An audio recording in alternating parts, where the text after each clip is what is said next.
অনেক দিন পরে আমরা তিনজন একসাথে বের হলাম। ওই দিন অনেক গরম পড়েছিল, তো ভাবলাম যে একটু ঠান্ডা কিছু খাই। আমি আর আমার মেয়ে ঠান্ডা জুস খাচ্ছিলাম এবং আমার জামাই খেয়েছে মালাই চা। এবং আমার মেয়ে এখন কিন্তু চয়েস করা শিখে গিয়েছে, সে নিজের পছন্দ মতন তরমুজের জুসের অর্ডার দিয়েছে এবং আমি দিয়েছি কাঁচা আমের, এবং আমার জামাই খেয়েছে মালাই চা। তারপরে বাপ এবং মেয়ে বসে অপেক্ষা করছে তাদের জুস এবং চা কখন আসবে।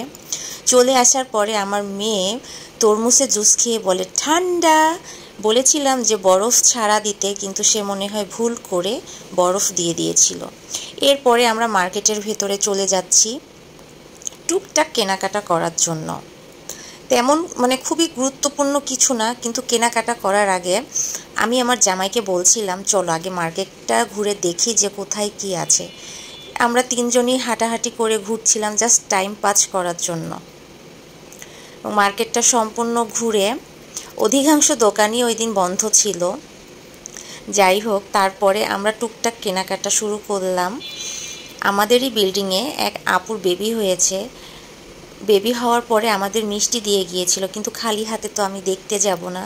সেই বেবিটার জন্যই পাতলা সুতির কাপড়, কাপড় বলতে যে ফতুয়া টাইপ, ছেলে হয়েছে, ফতুয়ার সেট নিলাম। সেটাই আমার জামাইকে দেখাচ্ছিলাম যে কোনটা নিব। অনেকটা দেখার পরে দুইটা ড্রেস পছন্দ হয়েছে, সেই দুইটা নিয়েছি।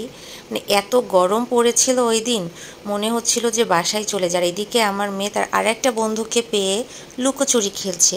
সে যেখানেই যায় সেখানেই যেন একটা বন্ধু করে নেয় সে। দেখতে কিন্তু বেশ ভালো লাগছিল।